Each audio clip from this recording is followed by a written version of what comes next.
व्यवस्थापकांना घेण्यात यायची आपली लाईट आपण सगळ्यांनी यूज करायची. नमस्कार मंडळी. स्वर्गीय आराराबा पाटील यांच्या पुण्यतिथीनिमित्तचा आजचा हा दक्षवेधी व्याख्यानमालेचा कार्यक्रम.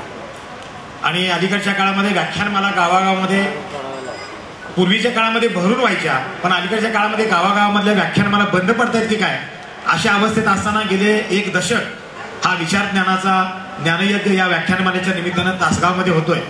आणि त्या व्याख्यानमालेमध्ये आमचा भोपाळी ते भैरवीचा प्रयोग सातत्यानं संयोजक आमच्याशी 3 वर्ष दादा संपर्कात होते. आणि आम्ही व्याख्यानमालेत कार्यक्रम आमचा करणं म्हणजे आम्हाला खूप पर्वणी असते, आमच्यासाठी दिवाळी असते. कारण जत्रेत यात्रेत अगदी वाढदिवसाला नवरा नवरीच्या जोडीला सुद्धा हा कार्यक्रम होतोय. पण सगळ्यात कार्यक्रम महत्वाचा आम्हाला हा व्याख्यानमालेच्या निमित्तानं वाटतो. हा जरी सांस्कृतिक कार्यक्रम असला तरी महाराष्ट्राचं 50-60 वर्षापूर्वीचं लोकसंचित जे काय होतं, जे हरवत चाललेलं अलीकडे नव्या पिढीच्याकडून आणि ज्येष्ठाकडून त्याचाही विसर पडलेला आहे, याचं दर्शन कधी नृत्यातून, कधी गायनातून, कधी प्रबोधनातून. त्यामुळे गावागावामध्ये असा भोपाळी ते भैरवीच्या माध्यमातून व्याख्यानमालेत कार्यक्रम होणं ही खूप आनंदाची गोष्ट आहे. 3 वर्षांनी का होईना पण आज योग आला आणि 2 दिवसानंतर आम्ही महाराष्ट्राच्या आपल्या अखिल भारतीय मराठी साहित्य संमेलनामध्ये भोपाळी ते भैरवीचा कार्यक्रम होणार आहे. त्याचा ताणतणाव आम्हाला आहे, कारण पहिल्यांदाच आम्हाला तशी संधी मिळते. आणि हा सलगचा आजचा कार्यक्रम आणि उद्या आपल्याच इथं करोली यामला कार्यक्रम आहे. हे 2 आम्ही कार्यक्रम स्वीकारले आणि खऱ्या अर्थाने ही ऊर्जा आपली सांगलीची ऊर्जा घेऊन आम्ही दिल्लीचं तख्त राखणार आहोत अखिल भारतीय मराठी साहित्य संमेलनाच्या निमित्तानं. याचा आपला सर्व सांगलीकरांना आनंदच आहे. विशेष दुसरी गोष्ट म्हणजे या ठिकाणी पहिल्यांदा तासगावला आपले सन्माननीय जिल्हाधिकारी साहेब आले. आणि मगापासून मी स्वतः शिक्षक आहे जिल्हा परिषदेचा, त्यामुळे एखादा अधिकारी इथं येणं ते आमच्यासाठी खूप आनंदाची गोष्ट आहे. यामध्ये बहुतेक मेडिकलचे, इंजिनिअरिंगचे शिक्षक असे सगळे प्राध्यापक मंडळी आहेत, पत्रकार आहेत. मगापासून बघितलं मी मान्यवर म्हणजे व्याख्यानमालेतून काय घ्यायचं असतं हे संयोजन सुद्धा घ्यायचं असतं. रसिकांसाठी खूप मोठी. मी तुंगगावचा आहे, आमचं पथक तुंगगावचं आहे. आराराबांचा आणि आमचा खूप संत गाडगे बाबा स्वच्छता अभियानाच्या निमित्तानं आबांचा आमचा खूप वेळा संबंध आलेला आहे, खूप वेळा बोललेला आहोत. मगाशी मी रोहित दादांचा हातात घेतला आणि दिवाळीच्या वेळेला आमचे शाहीर चंद्रकांत गायकवाड आहेत, शाहीर आम्मींच्या बरोबर आम्ही सातत्याने दिवाळी भेटीला यायचो, तेव्हा आबांचा हातात घ्यायचा. क्षणभर गलबुरून आलं, तोच हाताचा स्पर्श मला जाणवला रोहित. म्हणजे असे काही अनुभव असतात की ते मनाच्या कोपऱ्यामध्ये टिपलेले असतात, असे काही व्यक्तिमत्व असतात आणि त्या निमित्तानं त्यांच्याबद्दल बोललं जातं, भरपूर बोललं जातं. तसे काकडे साहेब या निमित्तानं बोलले, त्यांना भरपूर बोलायचं होतं. मला वाटतं त्यांचा यावरचा एखादा विषयाचा व्याख्यान विषय ठेवला असता तर भरपूर आपल्या स्मृती सांगता आल्या असत्या तासगावकरांना. म्हणजे त्या कुठेही तुम्हाला ऐकिवात नाही, माहिती नाही. आबांच्या बरोबर जे आहेत, आता हा मी सांगितलेला अनुभव कुठेही लिखित नाही, या निमित्तानं तुम्हाला ऐकायला मिळाला. ते शाहीर चंद्रकांत गायकवाड आमचे साक्षीदार आहेत. ती एक अनुभूती आली आणि त्यांच्याच पावलावरती पाऊल ठेवून रोहित दादा काम करतायत. रोहित दादा तुमचं सारखं नाव निघतंय आमच्या निलेशमुळे. तुमचं सातत्याने कुठल्या गावात तासगावमध्ये जिथं कार्यक्रम असेल किंवा काही घटना घडल्या चांगल्या तर आम्हाला निलेश सांगत असतो. आपला एक अष्टपैलू कलावंत आहे आणि त्याची या निमित्तानं मला आठवण झाली. मी परत सर्वांना धन्यवाद देतो. अधिकचा वेळ घेत नाही, खूप मध्यंतरी आपण कार्यक्रमात बोलत राहू. भोपाळी ते भैरवीचा हा 469वा कार्यक्रम आहे. तुंगमध्ये 10-12 वर्षापूर्वी या कार्यक्रमाची सुरुवात झाली. छोट्या खेडेगावातला हा कार्यक्रम महाराष्ट्र राज्याच्या सांस्कृतिक संचालनाच्या वतीनं साहेब 8 राज्याचा प्रयोग झाला. ओरिसा, उत्तर प्रदेश, लखनौ, गोवा, तमिळनाडू या ठिकाणी या कार्यक्रमाची चलती आहे. लोककलेचा कार्यक्रम आहे. अस्सल बाग जो पारंपरिक सादरीकरण आहे ते अस्सल बाग आहे.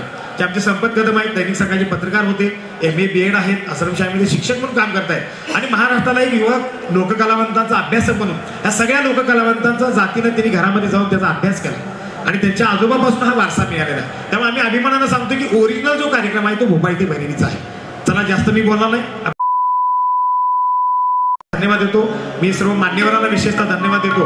आणि आणखी एक आठवण होती की कवठे मंकाला आपण आमचा पूर्ण कार्यक्रम बघितला होता रोहित दादा. कवठे मंकाला त्या पुन्हा पुन्हा आम्हाला आठवण येत आहेत आणि आम्हाला सांगितलं होतं की हा कार्यक्रम माझ्या मतदारसंघात सगळीकडे झाला पाहिजे. यात्रा जत्रेच्या निमित्तानं वेगवेगळे कार्यक्रम होत आहेत. त्या यात्रा जत्रेमध्ये असे कार्यक्रम झाले पाहिजे सुसंस्कृत, यासाठी मी प्रयत्न करणारे असे आभार तेव्हा आम्हाला स्टेजवरनं सांगितलं होतं. ती एक या निमित्तानं आठवण येते. धन्यवाद. आपण कार्यक्रमाच्या पुढे जाऊया.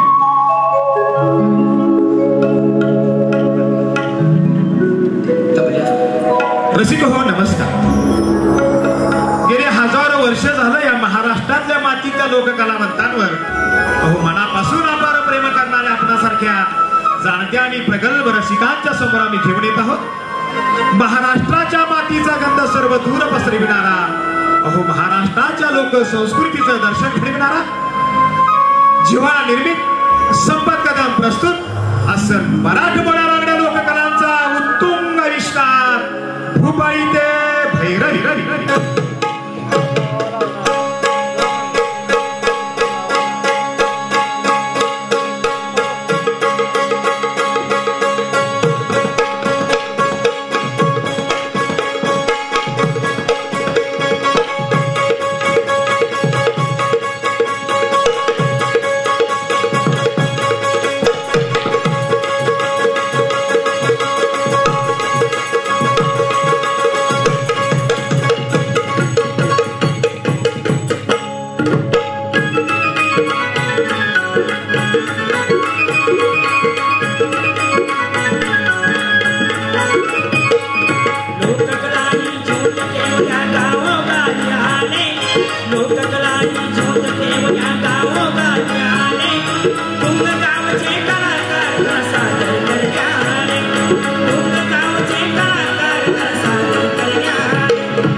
कोणत्याही शुभ कार्याची सुरुवात गणेश वंदनाने केली जाते.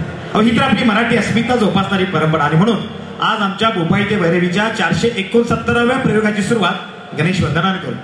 14 विद्या 64 कलांचा अधिपती गणपती अहो सकल गणांचा पती गणपती स्थिरमती स्थिर बुद्धी गणपती.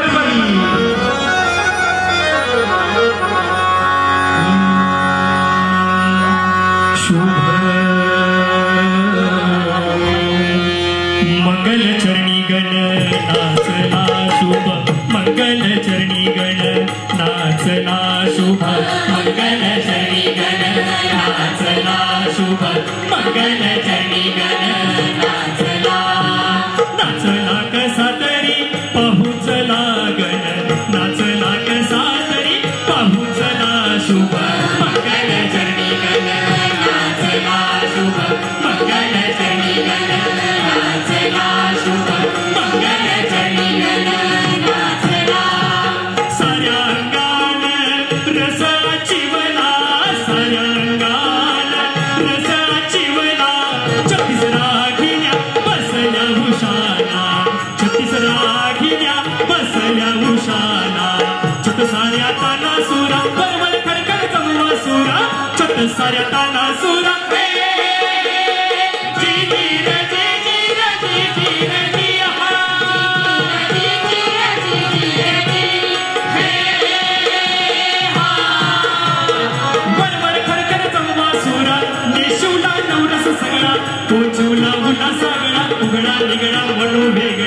पोहोचला शुभ मंगल चरणी गण नाचला शुभ मंगल चरणी गण नाचला शुभ मंगल चरणी गण नाचला गणपती नाचून गेला पाठी शेंदूर ठेवला कोणासाठी गणपती नाचून गेला पाठी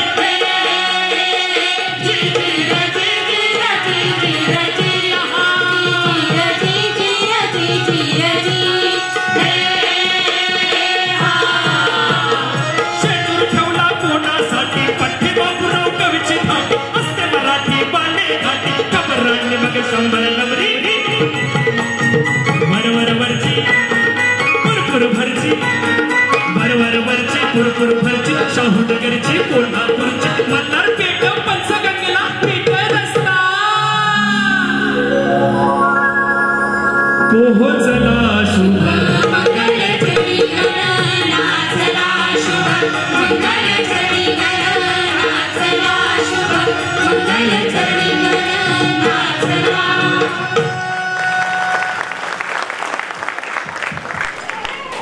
धन्यवाद मंडळी. अलीकडच्या काळामध्ये भल्या पाठी कोण उठतंय का? हा, आता दिवाळीच्या वेळेला अभ्यंगस्नान असताना तेव्हा मात्र आपण भल्या पाठी उठतो बरं का. पण मंडळी या 50-60 वर्षापूर्वी गावागावामध्ये मोबाईलचा गजर नव्हता की गजराचं घड्याळ नव्हतं. सारा गाव जागा व्हायचा तो मंदिराच्या गाभाऱ्या सुरू होणाऱ्या घंटानादानं. आणि मंडळी अर्थातच त्या गाभाऱ्यातला देव जागा व्हायचा तो म्हणजे भोपाळीनं.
अशी जात्यावरची ओळी व्हायची.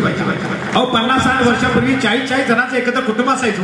वाडा संस्कृती असायची आणि त्या वाड्यातल्या जावा भल्या पाठी उठायच्या आणि जात्याच्या खुंटीला हात लावला की त्या माऊलीच्या ओठातून आपसुकच बाहेर पडायचं. ते महाराष्ट्रातलं अक्षय वाङ्मय म्हणजे ओवी बघा. आता पहिल्या 4 ओळीमध्ये त्या माऊलीनं आपल्या सासरचं कौतुक केलं, पण बाकीच्या सगळ्या ओळीमध्ये माहेरचं कौतुक केलं बघा. सासर आणि माहेर या दोन्ही घराण्याचा खऱ्या अर्थाने उद्धार करते आमची महिला भगिनी बरं का.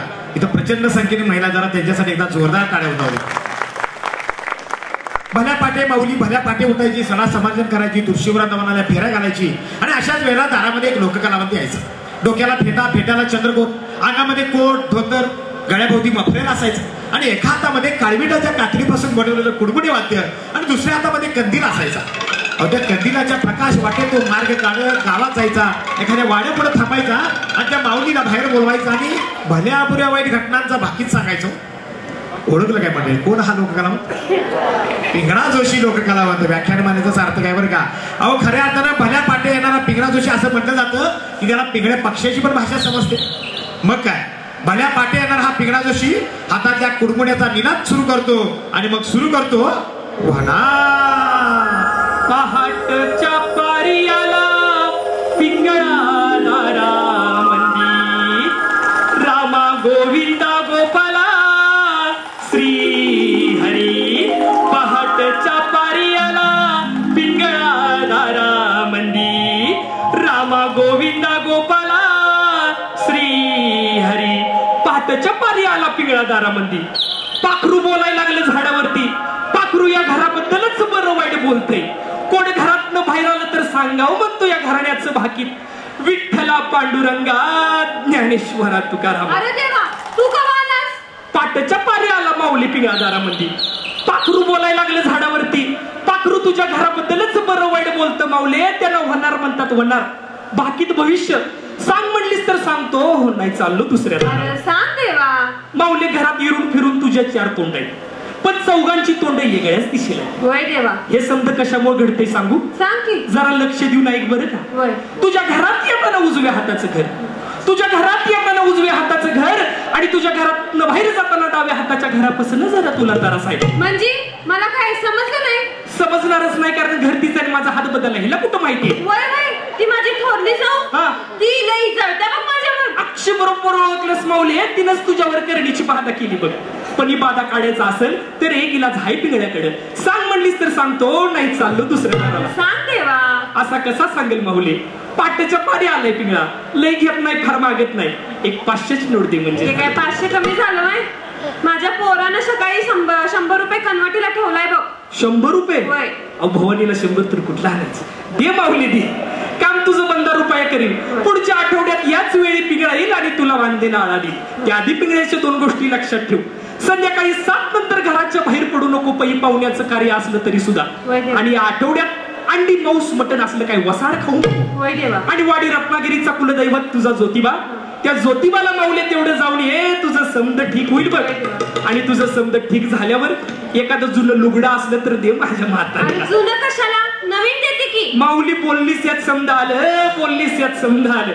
आनंद होऊ दे, आनंद होऊ दे, आनंद होऊ दे. भविष्याई का दादा डोका, भविष्याई का दादा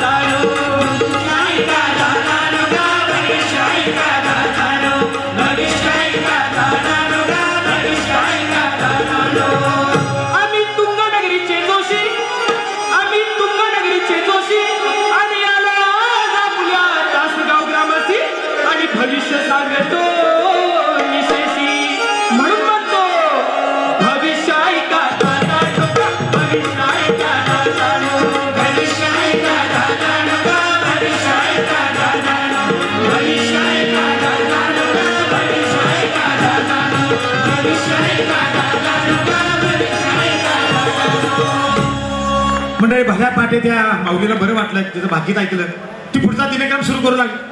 अहो माझा बळीराजा सुद्धा त्या काळामध्ये भल्या पाठी उठायचा, चित्राबांची आवरावर करायचा, चारा पाणी करायचा आणि भल्या मोठ्या वाड्यातल्या जोत्यावर येऊन बसतो न बसतो तोच एक दुसरा लोककलावंत दारामध्ये हजर व्हायचा.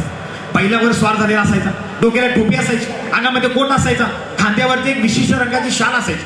पण त्या शालीमध्ये काय असायचं? 18 पिढ्यांचा इतिहास दिलेली एक वंशावळीची चोपडी असायची. बघा, ओळखलं नाही? हेवी लोक कलावत मूळचा हा कर्नाटकातला बरं का, त्यामुळे त्याच्या बोलण्यामध्ये थोडा कन्नड हे असतो बघा.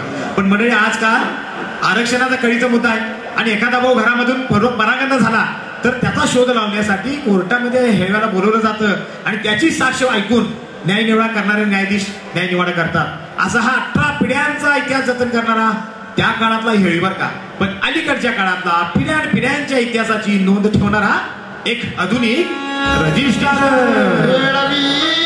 3 वर्षांनी तुमच्या घरला येणार बघा, तुमच्या घराण्याची वंशावळ सांगण्या हेळवी आले बघा.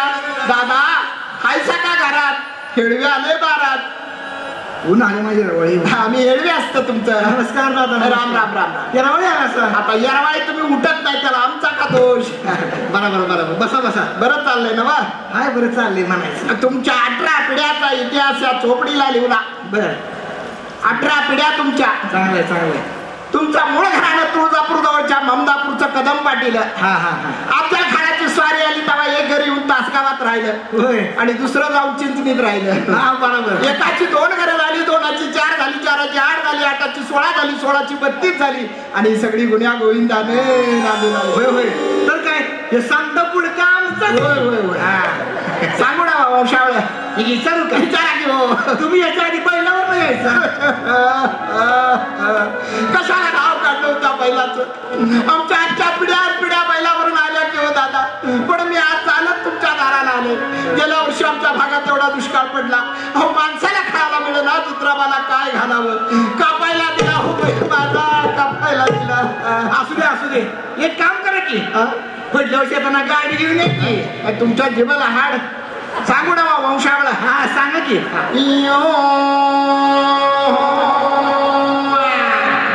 चांगलं वाजा पाय. ह्याला वाजत म्हणताय?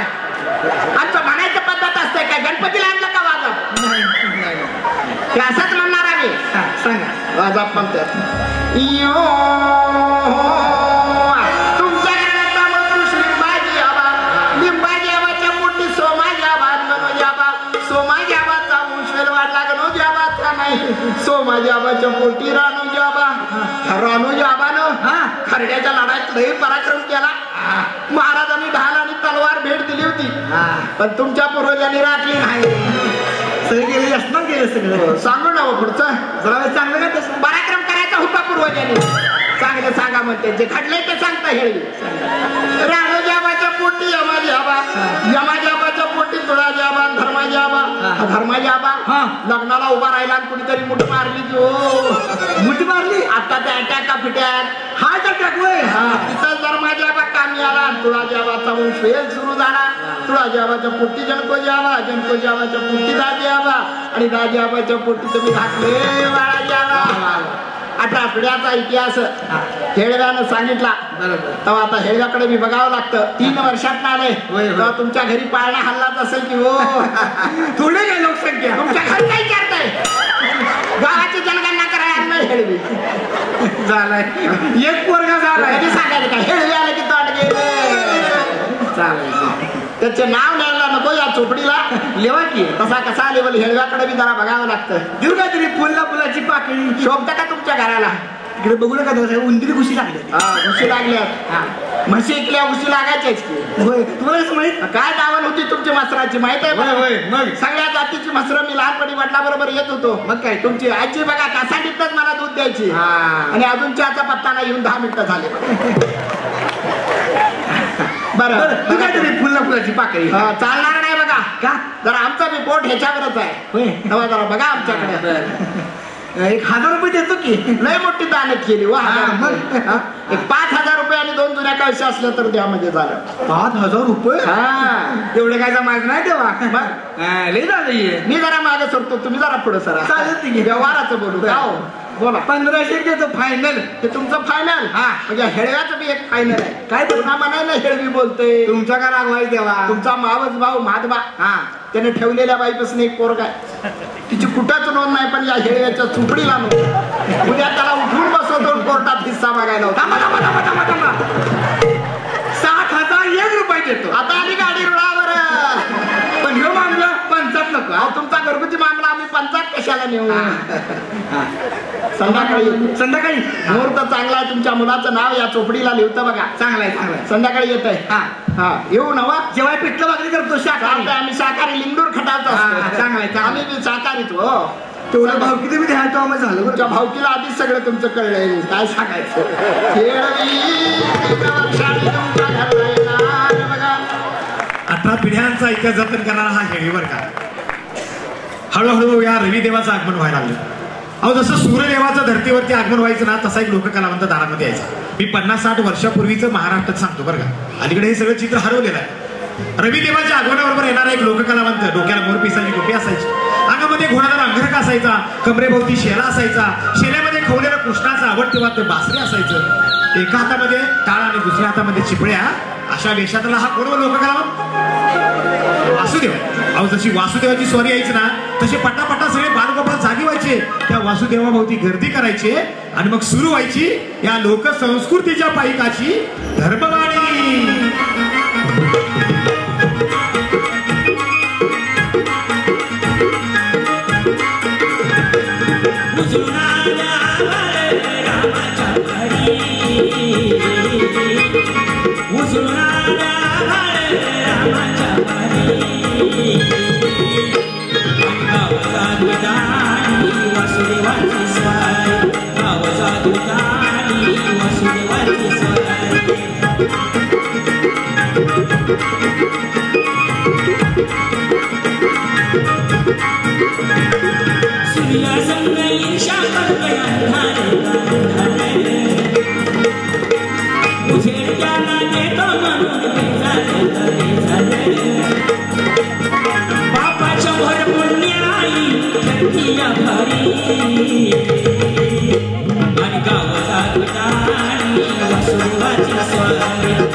Wasudevachi swari